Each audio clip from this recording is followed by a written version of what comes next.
Friends ఇవాళ మీకోసం LB Nagar area దగ్గరలో టీకేఆర్ కాలేజ్ ఉందండి. టీకేఆర్ కాలేజ్ దానికి నియర్ బైలో మీర్పేట్ అనే కాలనీ ఉందన్నమాట. ఆ మీర్పేట్ అనే ఏరియా దగ్గరలో టువర్డ్స్ మనము బిఎన్ రెడ్డి వెళ్ళే దారిలో ప్రశాంతి హిల్స్ అనే ఏరియా వస్తుంది ఫ్రెండ్స్. చాలా హైఫై ఏరియా అనమాట. మంచి పాష్ ఏరియా, మంచి డెవలప్మెంట్ ఉన్న ఏరియా అనమాట. హైట్లో ఉంటుంది. అలాంటి ఏరియాలో 300 గజాల నార్త్ ఫేసింగ్ ప్లాట్ వచ్చాను ఫ్రెండ్స్. మీకు కనిపించేదంతా 60 ఫీట్ రోడ్ అనమాట. 60 ఫీట్ రోడ్ నుంచి సెమీ కమర్షియల్ అని చెప్పొచ్చు.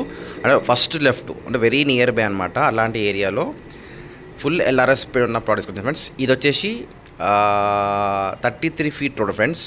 ఓకేనా, 33 ఫీట్. మీకు ఏదో గోడ కనిపిస్తుందో గేటు, ఇదే ప్లాట్ అండి. ఇదే ప్లాట్ 300 గజాలు, 45/60 సైజ్, 45/60 సైజ్ అనమాట. నార్త్ ఫేసింగ్ బోర్ కూడా ఉంది ఫ్రెండ్స్. ఇంకో ప్లస్ పాయింట్ ఏంటంటే ఫుల్లీ ఎల్ఆర్ఎస్ పేడ్ ఫ్రెండ్స్. ఎవరైతే ఇలాంటి బడ్జెట్లో చూస్తున్నారో, ఇలాంటి మంచి ఏరియాలో ఇంత పెద్ద ఇల్లు కట్టుకున్న వాళ్ళకు పర్ఫెక్ట్ అని చెప్పొచ్చు. ప్రైస్ వచ్చేసి 55,000 పర్ స్క్వేర్ అనమాట. పేమెంట్ మోడ్ బట్టి స్లైట్ నెగోషియబుల్ ఫ్రెండ్స్. మంచి కనెక్టివిటీ ఉన్న ఏరియా, పాష్ ఏరియా, ఎల్ఆర్ఎస్ ఫుల్ పేడ్ ఉంది, సెమీ కమర్షియల్ అని చెప్పొచ్చు. మీరు ఇల్లు కడితే రెంట్స్ వస్తాయి, మంచి ఏరియా ఏరియా ఉంటుంది. ఓకేనా, ఎవరైనా ఇంట్రెస్ట్ ఉంటే డైరెక్ట్ ఓనర్స్ మాత్రమే కాల్ చేయండి. ఓకేనా friends, thank you very much.